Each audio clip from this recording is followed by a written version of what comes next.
All right, y'all out there listening, thank you for tuning in to today's episode of Chasing Birdies, and it's your two favorite podcast hosts in the whole wide world, me and Mr. Pepe. What's up, boy? What's going on, my man? I did want to say one thing real quickly here. Today's episode is brought to you by Zyn nicotine pouches.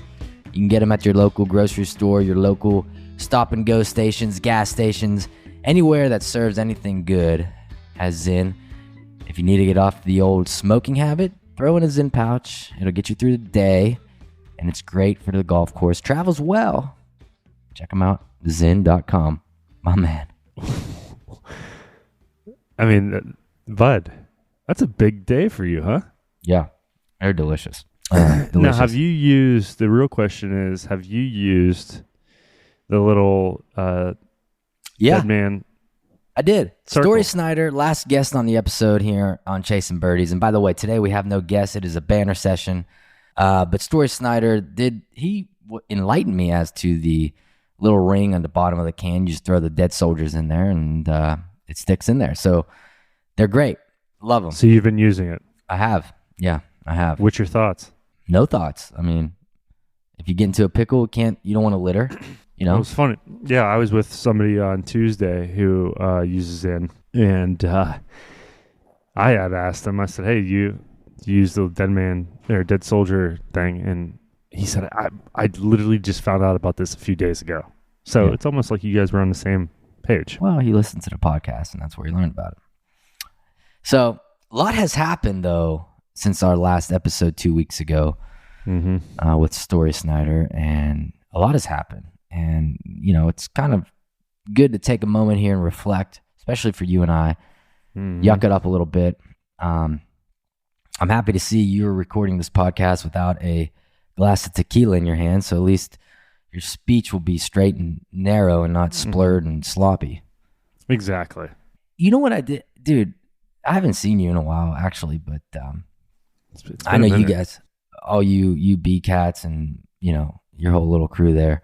You guys love cigars. I'm not a huge cigar guy. I appreciate a cigar every now and then, but I don't smoke a cigar, not even monthly. But you are daily. But Joyce's Summer Soiree in Uniontown, Pennsylvania, a couple weekends ago. What a bash that was. Josh Miranda played for the boys. Great evening over there in Uniontown, Pennsylvania. But Joyce's was gracious enough to have the Dirty Dog Cigar Shop there? Dirty Dog Cigar Shop, bud. Dirty Dog Cigar Shop. So I went over to buy some cigars, and they told me that, hey, 2 cigars are on the house and 2 cigars are on Joyce's. So I got 5 cigars for the price of 1. Oh, okay. Yeah, I said, hey, I got to buy 1. I want to help you guys out. But I lit a cigar on my back patio, turned on a little G. Actually, I was watching the baseball game, and I got to tell you, it was very therapeutic. It's very enjoyable, see? It was. Now, I don't know what I smoked, but the guy told me he smokes those for breakfast. But this was the evening. But it was a light cigar, and it was great, man. So I just wanted to tell you that because I feel like, you know, we don't connect on that too much. We don't. And I'm glad that you partook in it. Mm-hmm. And it is nice just to sit there, and especially where you live down in the woods. Sit there, you listen to the birds chirping, the crickets going. Enjoyed it, bud, and watch some decent baseball, right? Yeah, it wasn't the Pirates, but it was decent. So tell us about your week 2 weeks ago. You get and you got the invite because you are a member at the Greenbrier.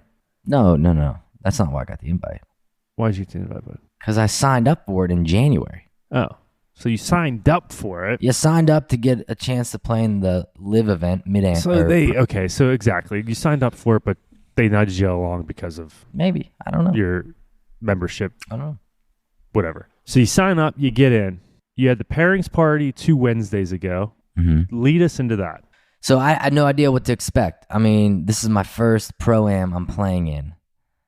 And, you know, all the hype surrounding live, you kind of read about it, you see it on TV, but at the end of the day, it's like until you experience it firsthand, you really don't know what to expect. So I had no idea what to expect Wednesday evening heading into the pairings party at the Summit. And so we pull up. It was Josh, myself, and Ashley. We pull up, and there's this big tent. And I'm like, oh my God, there's DJ. Oh my God, there's Henrik Stenson. Oh my God, there's fucking Greg Norman. Just standing there eating freaking. So Norman was there. Yeah. Because so the rumors, everybody's saying he got fired and this, that, and the other, but he was at the Greenbrier. He was there. So he was not fired. So we walk in, and I'm like, it's like taking a kid to Disney World for the first time. You're just looking around and everything like, what the freak? Like, and there it is. There's Cam Smith eating a little pork slider. There's Mark Leishman cracking a beer. Oh, here comes Mickelson with the security guard. Imagine that. So I'm just like. Or was it his bookie? I don't know. That's a thing now. So yeah. So Josh is trying to talk to me a little bit there. He's like, and I'm like, hey, bud, I'm not even paying attention to what the fuck you're saying right now. Because I'm like looking at all these guys thinking like, oh my God, I'm in the mix. We're in the mix. So it was incredible. Met so many cool people. A part of Live and not a part of Live. I met Phil Mickelson's physiologist, lives in San Diego. Gino, shout out Gino. I hope you're listening. He knew the stretch effect guys that we had here on Chasing Birdies a while back. Kyle. So we struck up a good conversation, ran into him a couple more times, exchanged numbers, yucked it up. But basically, Phil said, hey, I need you to travel with me. When Phil made the jump to Live, he said, I need you to travel with me to all of these events. Because Phil starts getting stretched 3 hours before he hits a ball, before his tee time. 3 hours. So if he's teeing off at 1, he's starting his pre-routine at about 10 o'clock. So my man just travels everywhere with him, does all these bends. Can you imagine doing that? 3 hours? 3 hours. And he sucks. Well, but 3 hours to suck. He's still a legend in some respect. But so the pairing parties, they got this band playing, and they got TVs set up everywhere, and you get to see who you're playing with. Well, in all reality, I got an email earlier that said who we were playing with, but it was still cool. My name. So you already knew. I knew who I was playing with. See, I don't like that. Because you get an email, but the excitement aspect of it, bud. You get these two guys, their heads on the. So the way the Live Pro-Am works, you play with a pro on the front 9, you play with a pro on the back 9. So it's actually a pairing party for the players to see who they're paired with. Potentially, since you already knew. But I didn't even meet. But that's the thing. Like I didn't. Yeah, probably. And they honestly they don't care. They're like they care who Jeff Smith is, right? Like no. Right, Bashar. Yeah, exactly. I didn't want to say my name, but so their heads pop up, and then the amateurs are listed in the middle, and it's a good time. Brad Ullman, the old West Virginia Golf Association executive director, he is with Liv. In fact, I got a great photo of him on Sunday helping DeChambeau out on a ruling on 17. So it was just all around a great time. We're just yucking it up, having a good time, having some drinks, and towards the end of the night, everybody got a little more lax. Most of the bigger players left, like DJ. Harold Varner was fucking awesome. But DJ and Phil and all those guys, they kind of peeled out of there a little earlier. But some hung around. So Leishman was sitting there, and I FaceTimed George. I'm like, yo. George who? Burgie. I'm like, hey, your boy is sitting right next to me. I said, is he going to know who you are? Because, George claims they're buddies, blah, blah, blah. But he's true. They are. He goes, yeah, man. I said, so I'm not going to look like an ass when I walk up to Leishman with my cell phone and your face is on it. And he goes, no. So I don't even say anything to Mark. I walk over to him and I show him my phone and he goes, George, what's up, mate? And they start yucking it up. I can't hear what they're saying. And I said, hey, that's my buddy too, And so he gave me back my phone and I said goodbye to George, talked to Leish for a minute, and that was great. But the best part of the night was this. Towards the end of the evening, Ashley and we're still mingling. We're just walking around. And this guy was fucking toasted. Dude, he was this older gentleman, mid-50s, shorter guy. But he was blasted. And I'm standing there. And he comes up to me. He says, hey, you mind if I get a picture with you? And I say, no, let's go, man. I said, I got a podcast. Let's fucking do this. So the guy takes a picture with me and he says, I'm so happy that you joined Live. And I'm like, so he thinks you're Abraham Answer. 1,000%. He said, can I ask you a golf question? And I'm all, yeah. He said, how do you get your power? So I'm standing there. And did you tell him you're going through a program right now? I love the Stack program. I stand there and I just start telling him, like, for me, it's all about getting on my left side, clearing my hips. And I'm going through the motions, and Ashley is like walking away, dying laughing because she knows what's happening right now. This cat thinks I'm Abraham Answer. So I gave him a little swing tip, bud. And then I walked away, grabbed a little dessert, moseyed on out of there. And then Thursday was the Pro-Am. So I played with Peter Uline and I played with Scotty Vincent, who frankly I had to Google who he was. I didn't know who he was, but ended up being a really cool dude. Played at Virginia Tech, from Zimbabwe, and played on the Japanese tour. But Peter Uline, that was a hell of a lot of fun. Our team was good. We finished 15 under, I think 19 under one. Someone came in the 11th hour and posted a 16 under, so we finished fourth. But Uline absolutely, yeah, pounds it. Well, he's a big boy, dude. He's a big boy. But, dude, I got IP on the bag, and IP's going, goddamn. Walking around with that phone. Yeah. Uline hits the ball, dude. There's two sounds. There's the ball leaving the face, and there's the sound of the club hitting the tee, and it is just smothered. Dude, like number 6, I don't know what the carry is on that right bunker from the back tees on the old white. Probably 285, 290. It's 30 past it over it. They make the old white, the front 9 specifically, dude, they don't hit anything more than a 9-iron in on every hole. The longest hole is like the par 3, number 8. They got to hit 4-iron from 230. Number 9 and number 7, they don't even use driver off the tee, and they still have freaking... Yeah. But my team played great, man. I had a couple guys. One was from Michigan. The other one lived in Columbus. Great guys, and we had a great time. Scotty Vincent played with him on a back 9. Our connector he lives in Colorado. I love Colorado. And he was a little more, I would say, focused than Uline. I don't really think Uline gives a crap. Like, he's there. He's playing great. Well, I mean, his dad was president CEO of Titleist. Wally Uline. Do you know that name? Yeah, I do. Yeah, so he's that's just adding money. He's just padding the bank account with whatever he makes. So, but Scotty Vincent's carrying around his GC quad everywhere he goes, hits every shot with it. He's a little more, I don't know what the right word is, but focused. A little more focused.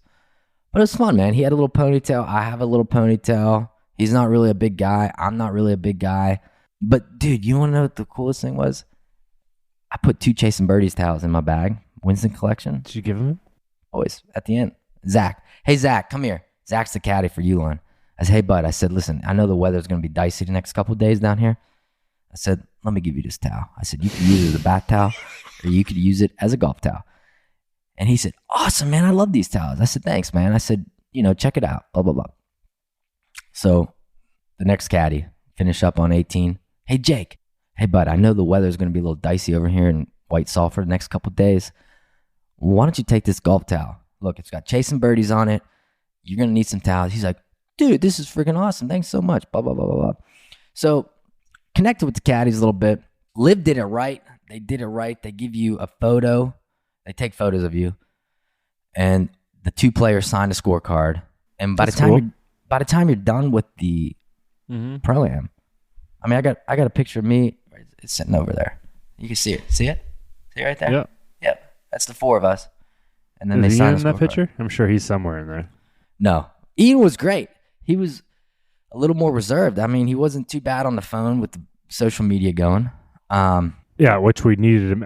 The one time we needed him to be on social media for content, he was not. So that's funny how that works. But the golf tournament... the vibe.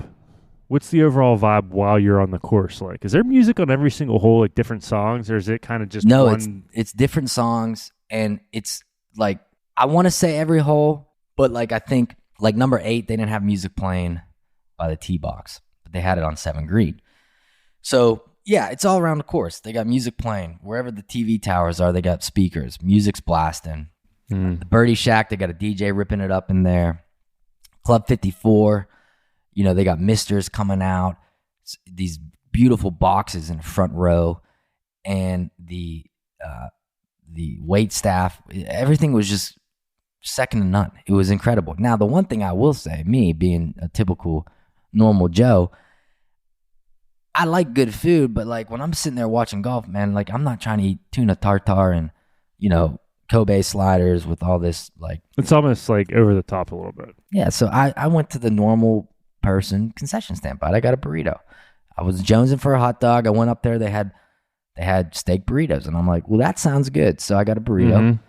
But the vibe was incredible, and it totally changed my perception after going to it, you know. And it's so different than a PGA Tour event. Every guy goes off at 1:15, shotgun start, finish up in 4 hours. Shorts. You know, people are yelling, blah, blah, blah, blah, blah. Like, it's so chill. And if you want to watch someone, you don't got to feel like you have to go 4 holes ahead to see them. Right. There's not a lot of people. No. And you kind of get close. Well, you mentioned Josh Miranda playing in it. He was small world. He got paired with our buddy Phil Zambos and a guy I know well, Robbie Gold, the kicker for the 49ers, but he's a free agent right now. And then he gets paired with Martin Keimer in his first 9 holes. And then Bryson DeChambeau. I mean, DeChambeau shot 61.58 on the weekend. Yeah. So no, Josh said he couldn't feel his legs for the first 6 holes. He was so nervous. I said, dude, you play shows in front of thousands of people. Yeah, but I know. It's so different for everyone. I know. Yeah, I got to understand that. Zambos wasn't going to play. And then, in fact, somebody must have dropped out because he got the call late at night to get in. So he was in the mix. Yeah, I wonder how that all, like Bryson DeChambeau and Zambos, and I would have loved to have been a fly in that group. Listen to Zambos. So who won the Pro-Am, bud? I don't know who won the Pro-Am, actually. You guys I don't know. It wasn't us. No, 19 under won. We were 15 under. But I will say, Liv kind of came in and bought out the Greenbrier, so to speak, if that makes sense. Like the casino, for example. You didn't have to wear sports coats. That was huge. That's big, bud, for you. So we were able to go to the casino, and again, it's so like HV3, my man's playing blackjack. He's hooting and hollering. A couple guys played, not everybody, but for the most part, man, I think the Greenbrier did a phenomenal job as a host for the Live Golf tournament. That's great. So it's back next year. It is back next year, correct. Okay. Obviously, the Shambo, did what he did. That was stupid. I mean, again, in the conditions, and going back to my point earlier, it's not really, the Old White's a damn hard course, man. But with these guys playing it soft and not having to, like, 17, more guys hit it in 2 than I ever would have thought. And they had 17 way back. Way back. But no, dude, I can't say enough about it. So, now, I don't know. Did you watch this past weekend, the Bedminster? Cam Smith won. I did not. I saw that he ended up winning on social media, scrolling through, saw he won. Congratulations. Yeah, I did not. I did not watch it either, but the PGA Tour event this week was pretty good, though. The FedEx. The PGA Tour event was pretty good. I was texting Steve Peering. I was riding his ass about poor Lucas Glover. I mean, probably still rocking the cotton pants, but did he piss himself? Peering promises me that in the next 5 months that those will be the new Link-sole pants. I hope it's the shorts, the coconut short, make that into a pant, which would be dynamite, and I think that is happening. But poor Lucas Glover, my man was sweating like no other out there. And he goes back-to-back wins. So he's sitting pretty right now for the FedEx Cup. He has a strong finish next week, bud. This might be all over. I mean, he's made $5 million in the last 2 weeks, 4.8, and then he made like $5 million in his first 6 years. Like, what a phenomenal story. And the thing about it is, like, and you know this, putting, yeah, but going into the playoff against Cantlay, I said this before they teed off. We were watching it. If Cantlay makes a bad move, it changes his maybe it doesn't. It changes his aspect. Now it's like a match play a little bit. Right. Sure enough, man, hits it in the water. Now Cantlake could have still made par. Dude, I don't know how he didn't make par. That putt almost went in. But the point being is, now you're Lucas Glover. You got your opponent in the water. Now all you can do is nestle it down there, hit a great shot in there. That was and fun actually, to watch. they had the same putt, and I don't know if you saw, but Glover's went a little left at the end, and Cantlay's went a little right. So, straight. Yeah. What a playoff for fashion, though. 2 white hats, 2 white shirts, and 2 pairs of khakis. So, just your classic. So good. So good. Like, I mean, boys, can we get a pattern on, something, anything? Wear a pink hat, an orange hat, something. Mm-hmm. Add a little flavor to the outfit. But that's them. That's them. So, congrats to Lucas Glover on that win. What else, dude? Anything else going on in your world? So that was, no, I mean, again, the Greenbrier thing was just awesome. Ran into our friend down there, the 19th Society. Mr. Saab. He was down there hanging out behind 9, taking some videos, getting some shit for his page. So it was good seeing him. So would you do this next year? 100%. No doubt. Absolutely. Cool. Abso-freaking-lutely. Yeah, it's awesome. I think you'd love it, dude. I really do. Hey. So that was my little thing that I was kind of stoked about. What about you, man? What have you been doing? Like, you guys are going to hear like us talk right now, because honestly, I haven't seen you in a while. I mean, I haven't seen you. We haven't talked very much either, bud. Well, I know, but it's because of certain situations going on right now, mainly your golf. So this is a great raw interview between you and I. So what the hell? You and Brandon Cassett played in the... last week was a good week. It was a fun week. Brandon and I played in the Yaki member guest. Thursday, Friday, Saturday. So Thursday night we had the practice round. We had the Calcutta. I think our team went for 700. Oh, really? So we went a our little team less for than 700. this year then. Wow. 2 years ago we went for like 1,500. And it's hard. Number one team on the board, and it's tough at Yuck too. So I mean, a lot of people were getting a lot of shots on a short course. It makes it tough. It makes it difficult. On Friday, Mr. Cassett had the putter rolling, bud. Made some nice putts. I was proud of him. But we shot together gross 13 under 27 holes. Okay. We won 1 match, lost 1 match, and halved 1 match with that.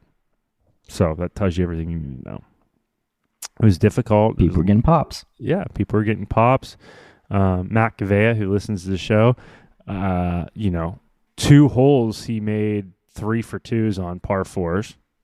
So there's 2 points right there that we lost right out of the gate. It was difficult. 32. So old Franco Harris on us, and then Saturday we lost our first match 6-3. My man Eric Danko and Tyler Tracy, they pounded us, but they also got a lot of shots. So again, even if Danko plays, I think he shot 3 or 4 over par on his own ball, and he's getting 5 or 6 shots in 9 holes, like that kills you. Yeah. But we didn't make. You got to make birdies too. So you have to. And then we won our 5th match, but we finished second on the flight with. I think we tied a couple other teams at 22.5, and then Mr. Jonathan Goodrum ended up winning the whole member guest. And it was hilarious to watch him in the playoff, dude. They went like 9-hole playoff, 8-hole playoff. It was hysterical. I mean, he was pulling shots off that never would imagine he could pull off, and he's given the raise the roof, but the opposite, pushing the roof down. And he was stoked, so they sprayed the old boy with champagne. But I was happy with B-Cat tonight, man. We had a blast. We smoked cigars, we drank tequila, and we played well. Any other member guest you do that in, you're sitting really pretty. So what was your drink of choice? Tequila. Mm-hmm. Casamigos on Thursday and Friday. Ran out of that, and Saturday we had that. What's the rocks tequila? Tahama or whatever it is. Well, that's good, man. So BK and I had fun, man. That's awesome. So that was like what, your 6th member guest this year? No, somebody asked me, dude. 7th. I've cut down. You cut down. I've cut down. So You cut down. Pikewood member guest, Uh-huh. Nemacolin member guest, Uh-huh. Yuck member guest, Crooked Stick member and guest. Crooked Stick member guest. All right, bud. What do you need to correct me? Well, I don't need you adding my member guests together. I'll get to it. 4. Generally, it's 5 or 6. So my wife should be happy. Well, but then I'm making an effort. That's the Pete Dye member guest got switched out this year for the Greenbrier. Right? that's just a. I mean, I know it wasn't member guest, right? Like we went away for 3 days and Just, hung out. but I will say, we're going back. We're going back to Pete, bud. Maybe I'm not. Maybe you're taking somebody else. But no, I mean I'm all in for little Peter Dye. But I would love to go back. I haven't played Pete Dye this year at all. Oh man, so it's in good shape. I hear the greens are a little slow, but also heard a rumor that Top Golf's coming to Morgantown. Don't know if that's true or not. What? Yeah. Yep. Where at?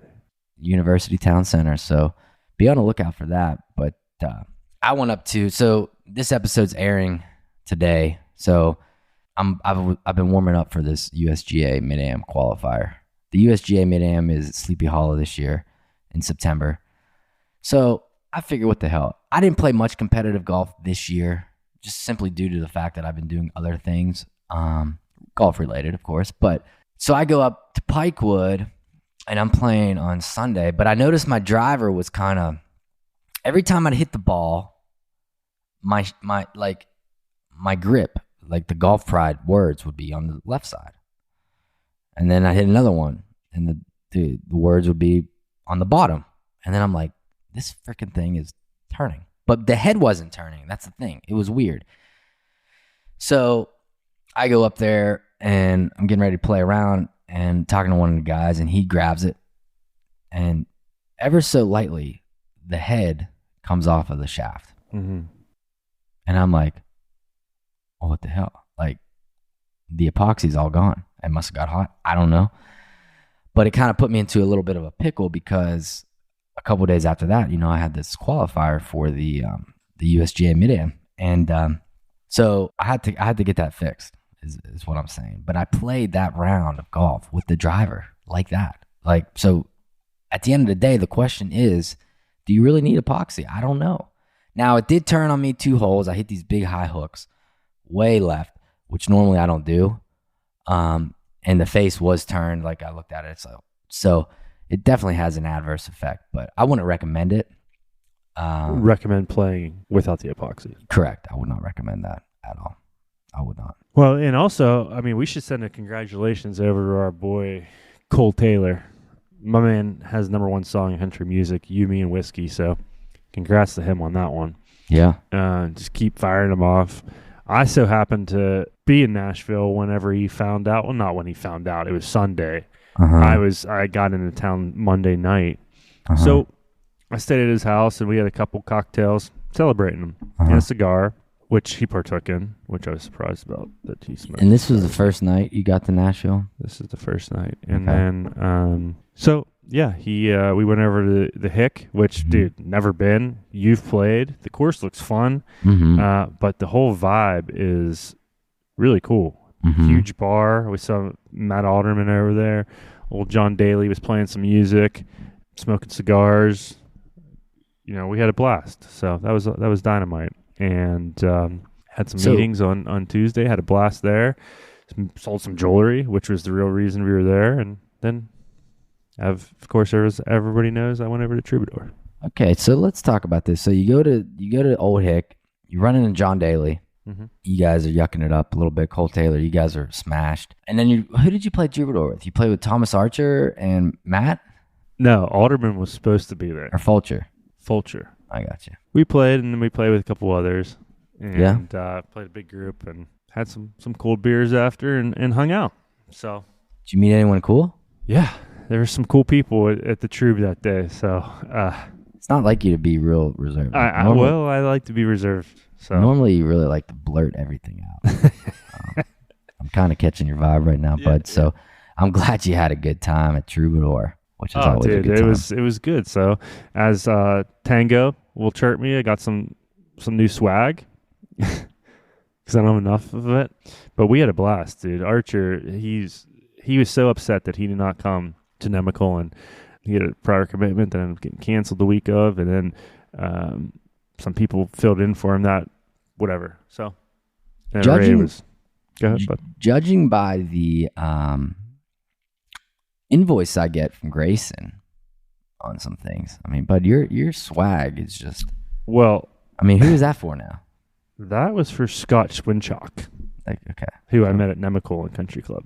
That's great. So he just uses my account for shit. He spent $800. Mm-hmm. I need to start getting kickbacks on this shit. But just because I got to hit forward, that's all. I got to hit forward. Yeah, Truby, we got back into it and started boozing and had a good old time. I mean, we played till the lights were on in the golf cart, so that tells you what we were doing. Mm-hmm. Well, when you got certain people in your clan, your clique, you can do stuff like that. But so I'm happy for you, man. I'm happy for you. You have a great group of friends, and I'm just happy to be on the peripherals. How's your family, bud? Everybody good? Everybody's good, dude. You know, we're kicking it up in the jewelry side of things right now with your line and Joyce's the soiree, dude. They had a dynamite showing there, so that was cool to see them have a good day. Perfect evening. It was great. Perfect evening. It was great to see, bud. But with your line, we're traveling. We're hitting the road hard and have some good meetings coming up and some new stores that have come on, and it's been fun. So we're chasing over here for sure. Mm-hmm. I love it. How about you, bud? How's the real estate business going? Everything's good? Great, man. I'm all good. It's all good. What's that little trophy behind you? Other side. Just a little trophy that Eleanor gave me. It's on my desk. She can change it, which sometimes it can change. She can change the words in it. It can change. Okay. You know, number one fan or worst person award. You know, she could write whatever she wants. It's kind of funny that we're already at this point in August where not only is like school starting, which whatever, but football is back in the mix. You know, we're 1 week down in NFL preseason. Week 2 starts tonight, I guess, and it's fun, man. Like it just always kind of makes you aware of the time a year that we're in, and I think for me, it's like, dude, I want to get I told you, I want to get a cornhole tournament going. I want to get the cornhole going. I want to get a little football on the TV on a Saturday, get some non-alcoholic beers, and maybe a couple cigars, yuck it up. But the Steelers, I got to say, that cat Broderick Jones is a monster. Now, granted, I don't know if he did well, exceeded expectations or not, but Kenny Pickett looked damn good. So if you're a Steelers fan right now, you have to be pretty stoked about what you saw, even though it was one series. But, I mean, what the hell does it matter? I mean, it's a preseason game, and in all reality, what the hell does it matter? Well, it doesn't. I mean, I'm just trying to make conversation here, especially for you. But I know. I'll tell you who I'm really excited for on that team. It's George Pickens. Like we could just get him the ball. Yeah, he's special. But did you see the DeMar Hamlin thing against the Jets? You know how they have those it's not a preseason game, but like the Jets and the Bills meet in a neutral site and they scrimmage, basically. All right. First play of the game, DeMar Hamlin picks off Aaron Rodgers and runs it back for TD. No way. So, if you believe in that kind of stuff. That's awesome. Oh, man. What else, bud? So coming into the next couple months for you, I mean, we've got a lot on the books. Not golf-wise, but work-wise. What are you hoping for? I mean, give us some goals that you're hoping for, or what are you chasing over the next few weeks? I'm just chasing peace and happiness, and, you know, I'm very stable with my career and what I got going on in that regard. So I'm excited for the last quarter of the year to hit. Typically, we get a little busier in terms of deal flow, but everything's been great thus far. I've been messing around with this house a whole bunch. I just got a quote for my house staining the whole house. So that's going to cost me quite a bit. Shit like that, man. You know, life is waves. Life's never in a straight line. So I think one thing for me is I never expect life to be on cruise control. You know, in some respect, it has ebbs and flows, and you just got to ride the waves. Some waves are bigger than others, and others knock you down. You get back up, man. And so for me, I'm pretty equanimous, which I know that might be a bigger word for you, but It means level. No, it's good. But I do want to tell you, I got next month Pronghorn with Steve Peering. And I'm pissed, dude. I'm absolutely pissed because I never have an issue getting a room at the freaking resort. Like for the last 6 years, it's like I call in August, I get a room. I can't book a room because the Monday night they're sold out. So I've been waiting now for over a week for them to call me back to let me know if I can get a room. Well, one would think that Steve Peering, A, is the host, and B, working for Linksel, who's hosting the tournament, C, your partner would be able to do something for you here. Well, they did have a room block for the event, but it's sold out. Oh, so then it's on you because that's no surprise. Yeah, I called like everything. Yeah, I called like 2 weeks ago. I should have called like 3 weeks ago. But at any rate, so I find this Airbnb on property for one of the townhomes, which is beautiful. You set up an account. So listen, so I book it. I'm like, screw it, I got to book it. I get an email from the host that says, hey, unfortunately, well, I didn't even need the 3-bedroom, but anyways, it was 3 bedrooms, but I was taking the whole damn thing.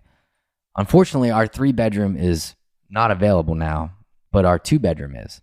I said, well, that's fine. I'll take it. Is it on the resort? And you know what the next thing I got was? I got an email from Airbnb that said your host declined your reservation. So I'm back to square one. I got nothing. Like, what? She said I had a 2-bedroom available, and I said I'll take it. And the next thing you know, I get a well, decline. she probably did a background check on you. I mean, to be honest with you, and there's a lot. It's in depth. So yeah. So sure. All in all, you could potentially be camping at Pronghorn, which you might like. Mm-hmm. Could be. You got any fall golf planned, bud? Fall golf. I got. Where am I going? I got Whisper Rock. I got coming up. I got Baltusrol, an event that one of our boys pulled out of. I don't have any more events. Just, 1 day here, 2 days here, but no tournaments. How about you? No, just Pronghorn, and that's it. I mean, obviously, there's Ian's the Bandon trip, Dunes that I probably will do simply because it's the same week as Pronghorn. So instead of me leaving Friday, I'll just leave Tuesday. I'll play Bandon for 3 days and then drive over to Pronghorn. But outside of that, man, nothing. Look forward to playing with you, though. We'll get some things going. Yeah. October is a great time to play golf. And by the way, if you are not local to the region, if you're coming from out of state or listening from out of state, October, September, great time to visit southwestern Pennsylvania and north central West Virginia. But southwestern Pennsylvania, you can come over to Pittsburgh and then drive down to Farmington, Pennsylvania. Check out Nemacolin Resort. Pep, you want to tell them a little bit about Nemacolin Resort? Nemacolin.com. Check them out. They're opening up the lodge here in about 3 weeks, the grand opening of it. And it is going to be real nice. Mm-hmm. So make sure you go over to Nemacolin.com. Come out. 2 championship courses, Pete Dye, incredible spa for the lady or yourself. And there's so much to do for the kids here. So book your reservation, nemacolin.com, and tell them the boys sent you. That's it. That's all you got to do. Great time to get up here in the mountains. My man, that was fun talking to you a little bit, yucking it up here on a banner sesh. We like to do these every now and then. But it was time for one, bud. It was time. And we can't wait to bring you some guests here in the future. We got a couple cool things lining up for us here on Chasing Birdies. But, you just had to hear from us first. For sure. So make sure you go over to chasingbirdies.com. Check out the old episodes. See beautiful photos of Ryan. And there'll probably be some new photos coming out. And stay tuned for the giveaway coming up with George Burge and Salt Optics and Chasing Birdies. It's going to be a cool one. That's going to be bad. Yeah, it's going to be good.